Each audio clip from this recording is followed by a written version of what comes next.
everyone, welcome to another episode of rawradianthealth.com, and I'm Natasha St. Michael, and thank you for joining me.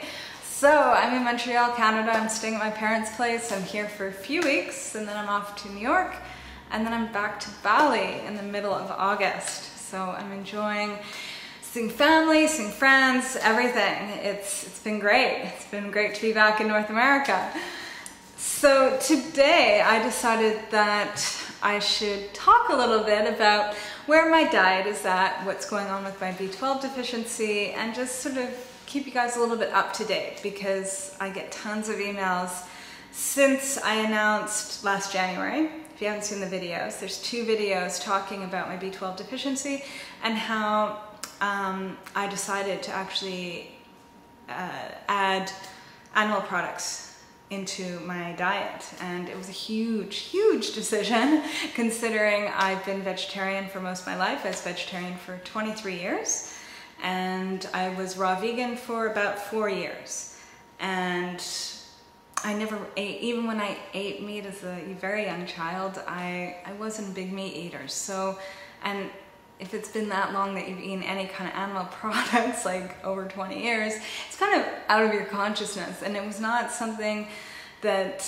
let's say someone has just switched to being a vegetarian for, you know, a few months and then they're like excited to go back to their previous diet. For me, it was kind of like, I kind of didn't even know how to go about it, because it was just so out of my consciousness. And it was a tough decision. And I have to say that the past, I guess, what has it been, like about 6 or 7 months, it's been an interesting journey. It hasn't been like a consistent, you know, I stay on one type of diet kind of thing.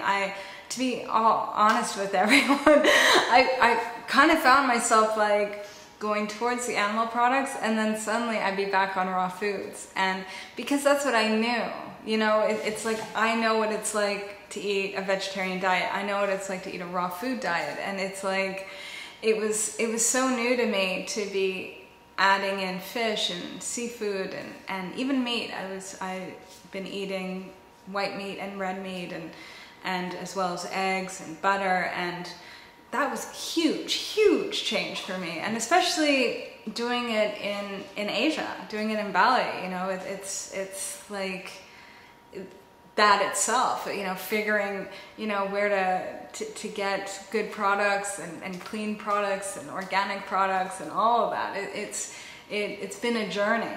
And so what's interesting to me is that it's more convenient to be a raw vegan. Like, people email me all the time being like, it's just so hard and this and that. And for me, being a raw vegan was easier than being anything else, especially while traveling, because you don't need equipment, you don't need a stove or anything. You just need the food and maybe a knife to cut things up, and if you want, have a fork and spoon, but it's pretty simple.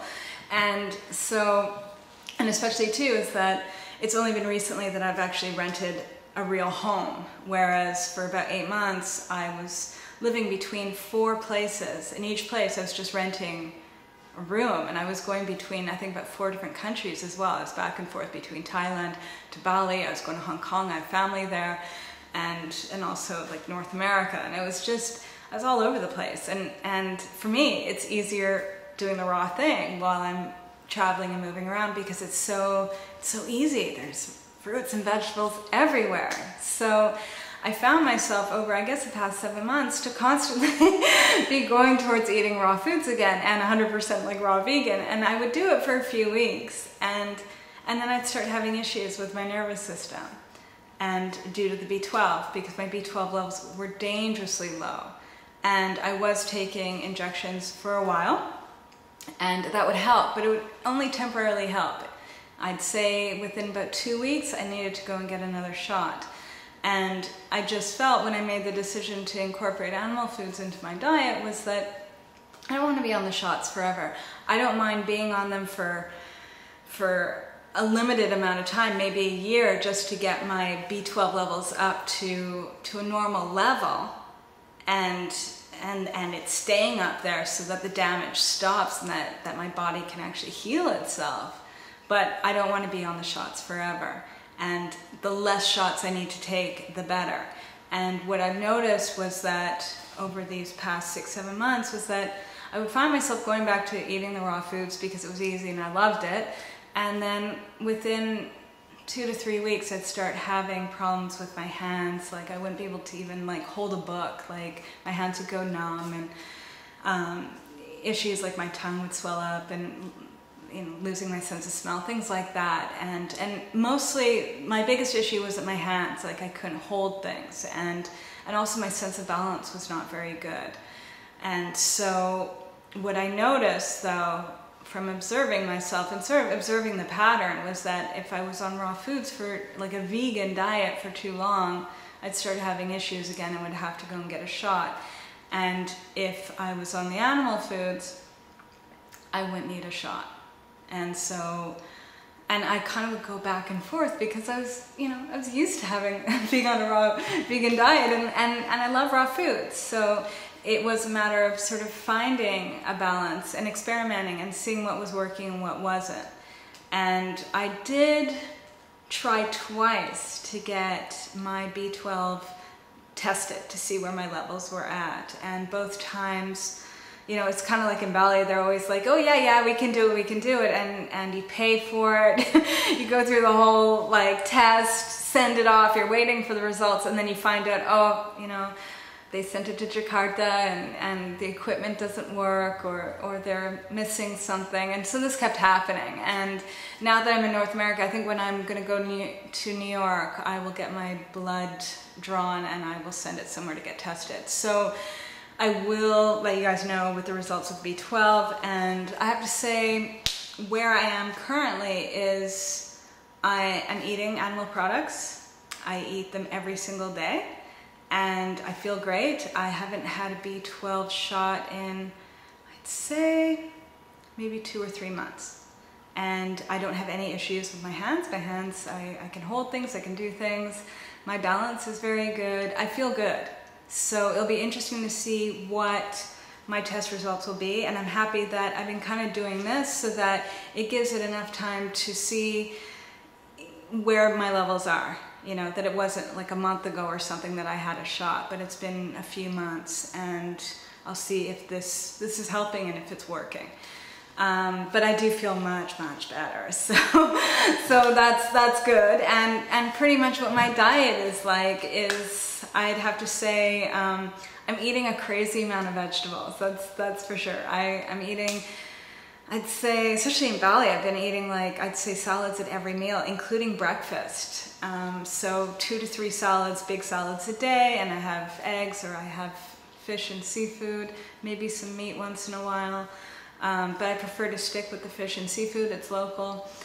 Butter I eat, and just a lot of vegetables, avocado, nuts. I've been doing that. I've been eating a lot of fats. I have to be really straight about that. A lot of fats, and I think that's been helping my nervous system quite a bit as well. It feels good. And I have to say that when it comes down to the fruit, I've been eating sort of non-sweet fruit, so tomato, cucumber, things like that, and getting more of, just preferring to eat more greens and more alkaline foods. And that I find helps to balance out the animal products. So that's pretty much where I've been at, and yeah, I feel good. So it's going all right. It's always a continuing process, and it's just something that I've had to do, and I've had to be open about, and I've just had to put my health first and trust myself, trust that this is something that I needed to do for me, and every person with the situation could handle in different ways, and there's no judgment there, so yeah, so that's it. So I will let you guys know it'll probably be in a few months, about my results for the B12, but I do feel good. It'll probably be in about, I'd say I probably get the results maybe in about 6 weeks or 8 weeks. So it'll take a little while, but I'll keep you guys posted. And that's it. So, oh, and I'm still having green juice as well. I love my green juices. So yeah, so I do try and keep as much raw foods as possible. I have to definitely say that, and because I mean, I live in a tropical environment as well, so the more kind of cooling, hydrating foods I get into my body, the better. And I've been really into chia seeds lately. I've been having that maybe just like a tablespoon here and there in my water. And I find that really helps to keep me hydrated. So I do that now every day. And that feels good for the hot weather. All right, so that's my little update, and I'm wishing you guys a fabulous day. And I'll see you tomorrow. Bye.